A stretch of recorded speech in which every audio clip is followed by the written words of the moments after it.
Yeah,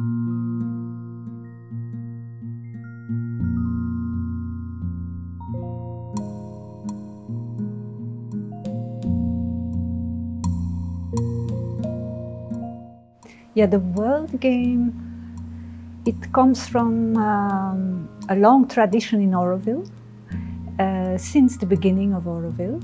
And it started originally in England. So there was a lady who observed in her room with her children, you know, or that children loved to play on the floor, and they had very interesting games. And then she was a psychiatrist, Margaret Lowenfeld, and she thought she will make trying to do a therapeutic work with this.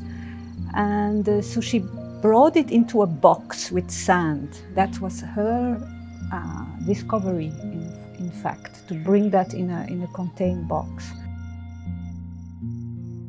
It started as a child game, let's say. Then in that time, Carl Jung heard about this technique, and he had a disciple, Dora Kalf, and also Dora Kalf brought it with children. First, so she learned from her, and then she brought it to Switzerland, and she made it really into a therapy with Carl Jung's teachings. And also she learned from Suzuki in Buddhism, and so she brought also the aspect of silence into it, you know, to have a silent space. So then it spread out, and now it's all over the world known as Sandplay. But in Auroville, it came originally from a psychiatrist also, who brought it to the beach in a hut. And he heard from it actually from the ashram. From there it came to Auroville. And like this, it's almost, except a few years, it was always present in Auroville. I think I started with it 14 years ago in Deepanam school, and then 10 years ago in TLC. The way it is practiced in Auroville, it's not therapeutic. So it's really as a way to know yourself. So it goes back to the origin of the game. So basically it looks very simple. It's a box with sand, with originally specific measurements that you can have an overview when you look at it. As an adult or child, you can see your whole world in a glimpse. Because the sand is something, it's like a threshold place, you know, between the sea world and the earth world. And sand, you know, it has that fluidity and this magic. You can create things with it, or that space of also the unconscious can come out.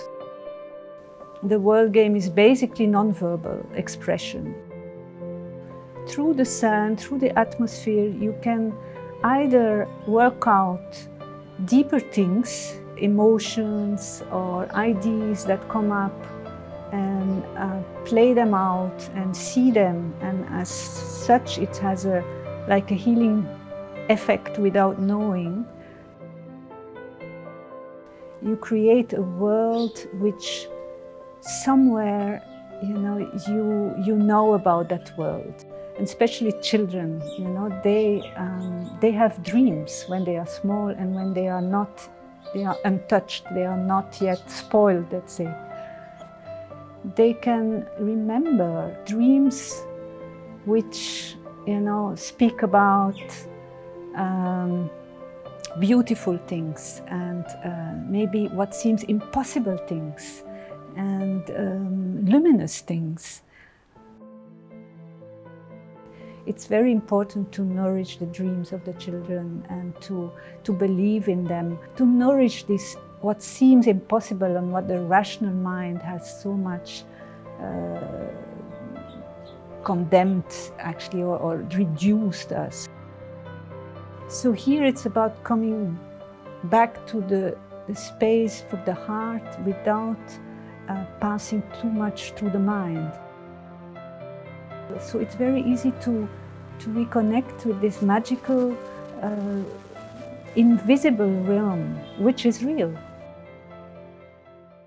So it's about the essence, the source.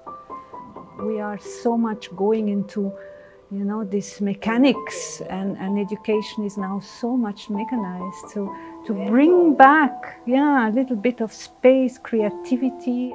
So it's a refinement of one's being, which will help us later, you know.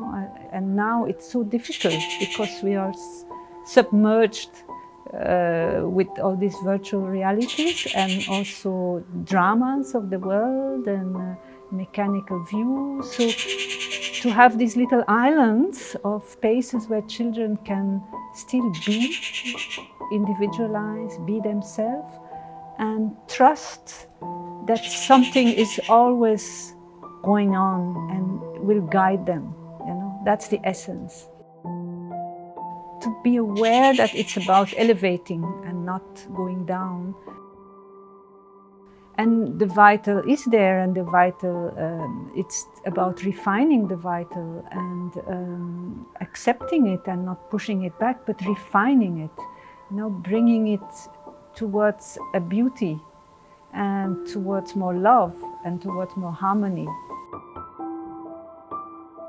For me, what was important is to have it in a beautiful environment.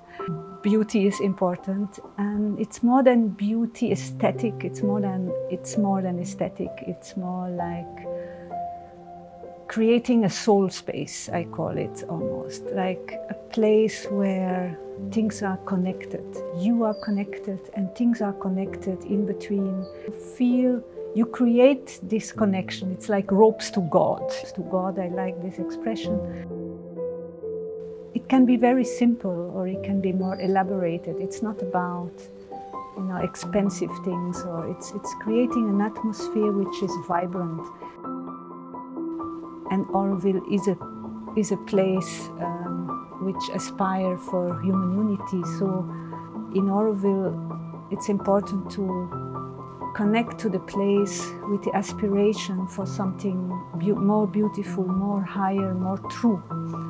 So you fill that space as much as possible with that, to appeal, to call for that vibration in the room. And that's, for me, here the base of the setup. To have this soul space and nourish it. So for this, it's create a space that can invite this, and adults which can embody it more. The game itself, you know, as facilitator, you're very silent, basically.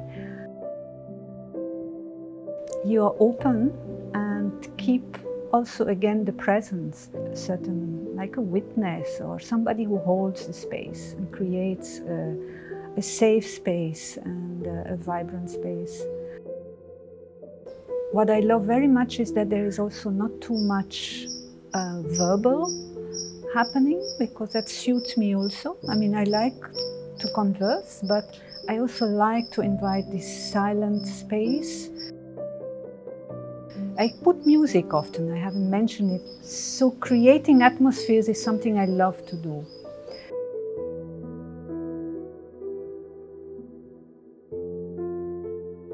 You know, life is the teacher, life is the school. For me, that's my way of finding the unitive consciousness, you know, to find back what we call here the one in all and the all in one, to touch upon the soul of things. I mean, it's big words, but let's say to reconnect with everything in a way that you know it's alive.